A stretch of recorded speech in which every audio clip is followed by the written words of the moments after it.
Tristan. Moi, j'ai autre chose à foutre, hein. Franchement. Parce qu'il y en a plein, ils veulent me parler, mais je les connais pas, je sais même pas ce qu'ils font. Donc, je sais plus, il y a, comment il s'appelle l'autre, Maserati, là. Et puis, je sais pas quoi, enfin, on s'en fout. Donc là, il va répondre à tous ces gens-là. Bah écoutez, je vous laisse parce que c'est pas le tout, mais quand même du boulot. Non, non, faut plus toucher, faut plus toucher. Les productions de la haine, bonjour. Jérémy Ferrari. Non, je me moque pas, non, je me moque pas. Puis tu sais, moi, quand toi et tonton, je suis plus objectif. Hein. En tout cas, je voulais dire, ton nom là, ça va pas du tout. Hein. Et non. Pense Guitry, sois honnête. Eh ben, Punto, Jérémy Punto. Mais si, ça déchire. Punto Tuning, rouge et vert. Oui, j'ai vu ce que tu fais un peu. Ben, je dirais pas faut que tu te suicides, mais essaye. T'es meilleur que moi. Je suis pas humoriste. Bon, en même temps, quand je vois ton niveau, je me dis que... Allô? Jérémy Ferrari. Comme vous, je découvre. Hein. Bon, il s'est lâché sur tonton dans une interview en Belgique. Avant tout, présentation. Je fais de l'humour noir pour dire des choses. J'aime balancer. Je dénonce. Je bouscule. Je n'ai aucune limite. T'es sûr que tu parles de toi quand tu dis je? Déjà qu'en privé, tu commences à zataner. Et même Ellie, il t'a dit redescends. On n'a peut-être pas aussi, enfin, je veux pas faire le prétentieux, la même notoriété. Et quand, non mais je vous assure que je suis pas du tout prétentieux. Je crois pas. Non, mais souvent ça a une ampleur quand tu es un peu plus connu et que tu dis des trucs, ça prend une ampleur. La caisse de résonance est plus forte. Tu le dis toi-même, tu jouais devant 3 personnes avant d'être la gagnante de la Starac de l'humour. Hein. Et puis s'il vous plaît les gars, arrêtez de l'appeler le prince de l'humour noir. Vous allez le vexer. Dans sa tête, le gars, c'est le roi. C'est facile, Jérémy. Sur scène, tout le monde s'accorde à dire Dieudo a la capacité de produire du miel. Toi, de l'ignoble aspartame. Tu fais des trous dans le cerveau avec ton spectacle sur les religions. Hein. Provocateur. Dans un pays où la laïcité, c'est plus un devoir qu'un droit, faire un spectacle sur les religions critiques, c'est comme vendre de la weed en Hollande. C'est juste lucratif. Provocateur, il eût été que tu joues ton spectacle en Iran. Après, monsieur se permet d'aller sur le terrain de Romain. Donc on y va. Quand Dieudonné se sert d'un enfant cancéreux, malheureusement décédé depuis, qui fait une quenelle pour faire sa promotion et faire sa pub, c'est à vomir. Mais qu'est-ce que tu racontes? Qu'est-ce que tu racontes? Romain, c'est le genre de gars qui fait une quenelle devant la machine à rayon. Hein, ça, c'est une pleurniche qui n'est pas digne de lui. Hein. Et en plus, Dieudo, il lui a dédié Métastase de son vivant. Je sais pas si tu vois le délire. Et juste, il est mort. C'est tragique pour nous. Mais justement, la tragédie stimule le sens du ridicule. Il faut rire de notre impuissance face aux forces de la nature. Charlie Chaplin, t'es meilleur que lui. Autant pour moi. Je te donne un exemple. Guillaume Batz. Alors je me présente, je m'appelle Guillaume Batz, j'ai 25 ans et je suis comédien. Tu lui as fait faire ta première partie. Ça, c'est gentil. Mais en contrepartie, sur ton site internet, tu mets première partie Guillaume Batz, réservée pour 1,5 humoristes. Normalement, après une vanne comme ça, tu remanges ton vomi. D'accord? Et aussi, petit détail passé à mon sens trop inaperçu. Sur l'affiche de Guillaume Batz, on peut voir co-auteur, metteur en scène, Jérémy Punto. Pour, j'imagine, avoir envoyé 3 mails de vannes flétries.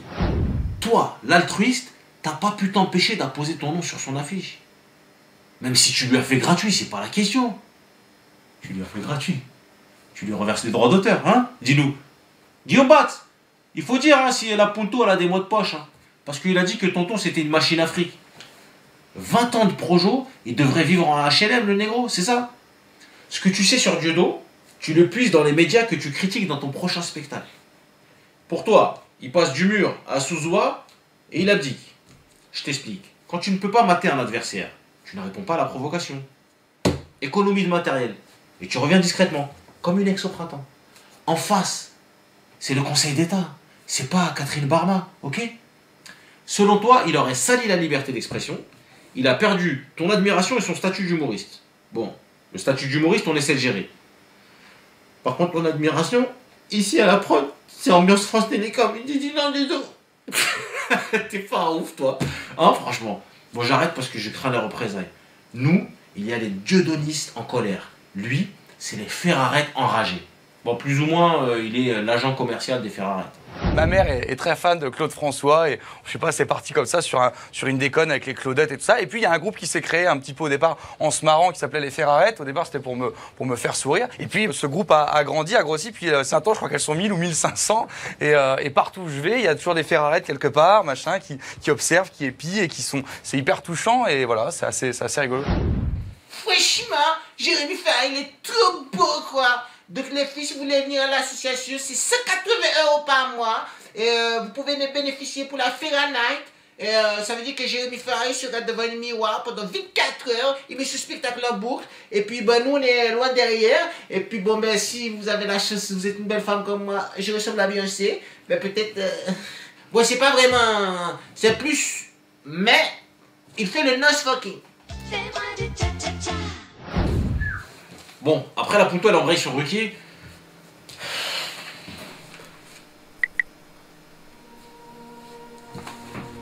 Laurent a été sensationnel avec moi. Il s'est battu pour que je puisse dire ce que j'avais à dire. Il m'a défendu, il m'a aidé, il m'a conseillé, il m'a fait grandir. Je lui serai éternellement reconnaissant. Je suis revenu vers lui parce que je ne peux rien lui refuser. T'es sûr?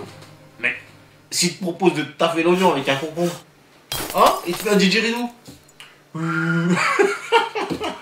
Bon, commencez pas les gars, je suis pas homophobe. J'ai un pantalon rouge. Donc voilà, automatiquement, je suis ouvert. Aide d'esprit, hein. Bon, j'ai mes ripuntos là. Même avec moi, les clashs, j'oublie ça. C'est le printemps, moi j'ai de l'ouvrage au potager. Personne ne veut te parler ici, d'accord? Et puis apparemment, t'es ceinture noire en truc de chinois. Donc, ring, tatami, oublie ça. Combat drôle. Si t'es chaud, mon copain, je t'enfonce une dent dans l'œil. Infection. Le chicot de prolo, c'est plus méchant qu'une grève de moelle.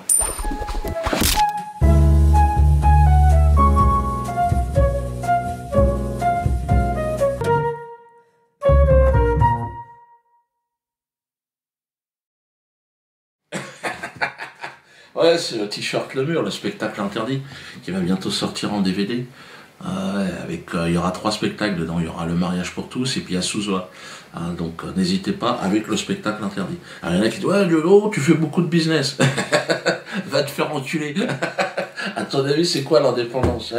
Si je peux dire ce que je veux, c'est que je m'organise. Moi je suis pas subventionné par l'État, t'as compris qu'ils veulent même pas me donner le RSA. Bon, cela dit, c'est logique, aujourd'hui, pas besoin du RSA. Alors Valls, vous savez, c'est notre ami, il y a le Blancos. Ouais, le Premier ministre, hein, on a fait une vidéo la dernière fois. Alors, chers amis des bas-fonds, amis de l'arrière-garde de la République bananière, ben vous vous souvenez que c'est comme ça que vous avez été défini par Manuel Valls, souvenez-vous. Soyez fiers d'être juifs et français, soyez fiers de le proclamer au monde. Les juifs de France sont plus que jamais les Français à l'avant-garde de la République et de nos valeurs. Donc s'il y a l'avant-garde, automatiquement il y a l'arrière-garde. Hein. Et on est des millions. Et je sais que vous êtes très nombreux à suivre mes vidéos. Bon, bah ça me fait plaisir, hein, évidemment, hein, de faire plus d'audimat que les émissions du service public. C'est vrai que l'opinion publique, ils sont comme ça, ils n'arrivent pas à comprendre. Souvenez-vous, il l'a dit d'ailleurs, écoutez-le, El Blancos. Pourquoi il y a des millions de visiteurs sur le site de cet individu? Pourquoi il y a des milliers de personnes qui ont toute connaissance de cause assistent à ce type de spectacle? Vous êtes de plus en plus nombreux et ça ne va pas s'arrêter là. Ce genre de vidéo, à mon avis, pour beaucoup, c'est un petit moment de réconfort dans un monde qui vous est particulièrement hostile. Chômage, humiliation, injustice, amis de l'arrière-garde de la République bananière, je suis solidaire. Mais bon. Quelle est la place aujourd'hui de ces personnes, des bas-fonds, hein, de la République bananière? On est quand même très nombreux, on est presque une majorité, bien plus qu'une majorité, on est 99%. Hein, on est au fond de ce panier des tristesses et on se dit tiens, c'est bizarre, cette nouvelle aristocratie qui est là, qui essaye de nous donner des leçons de morale. Je me suis engagé à vos côtés hein, dans cette lutte, évidemment, pour cette lutte, cette résistance, hein, pour la dignité hein, de notre peuple, le peuple de l'arrière-garde de la République bananière. Je me bats avec honneur et loyauté, mais c'est vrai qu'en face, les attaques sont de plus en plus virulentes. Je suis devenu aussi la cible de ce gouvernement, une cible privilégiée. Alors ils sont hystériques. Valls l'avait dit qu'il voulait lutter, Gage, souvenez-vous. Et nous devons aller désormais jusqu'au bout. La justice, les services fiscaux, mais bien au-delà. Donc moi, j'ai pas d'état d'âme à ce qu'on ait une stratégie Al Capone avec Dieudonné. Al Capone, il n'est pas tombé pour grand banditisme, il est tombé pour fraude fiscale. Si on peut pourrir la vie de Dieudonné, qui est indigne de se produire sur des infractions qu'il a commis par ailleurs, eh ben écoutez, faisons-le. Il faut me pourrir la vie. Pourrir l'existence. Non mais c'est bien de se remémorer ce qu'ils ont dit. Récemment, la presse de propagande, par la voix du très médiocre journal Le Nouvel Observateur, je sais que vous ne connaissez même pas, plus personne ne regarde ce torche-cul, subventionné, les mecs qui perdent du fric, et donc ils ne sont pas viables. Dans la jungle, normalement, c'est le genre de bestiaux qui crèvent, quoi, qui se fait bouffer par les autres. Mais là, bon, tu sais, il est là, il traîne la patte, il est là... C'est dégueulasse même à regarder, quoi. Ils ont été très très explicites à mon endroit. Ils ont dit plus vite on en finira avec Dieudonné, plus vite on en finira avec la contamination des esprits. Il ne serait ni utile, ni juste, ni cohérent, après l'avoir combattu en janvier, comme il se devait, évidemment, il fallait le faire, de renoncer 3 mois plus tard à poursuivre la lutte. Donc c'est un véritable combat, avec tout l'appareil d'État au service de cette guerre qui m'est déclarée. J'aimerais que vous le sachiez quand même. Ça a commencé d'ailleurs, et c'est pas moi qui ai dit le mot combat, c'est Manuel Valls. C'était à l'université d'été du Parti Socialiste, écoutez-le. Et ce combat, il va continuer. Quand un journaliste, Frédéric Aziza, se voit insulté, calomnié, sali sur Internet par celui, M. Soral notamment, qui a inspiré l'extrême droite, qui trouve de bien curieuses liaisons avec d'autres, je pense à Dieudonné. Cela veut bien dire que le combat n'est pas terminé et que nous allons le poursuivre parce qu'il en va de la République, de la liberté de la presse et de la démocratie. Donc voilà, c'est un combat qui est mené contre moi, avec tout l'appareil d'État au service de cette guerre déclarée. Bon, le Parti Socialiste a quasiment disparu, mais Manuel Valls est Premier ministre.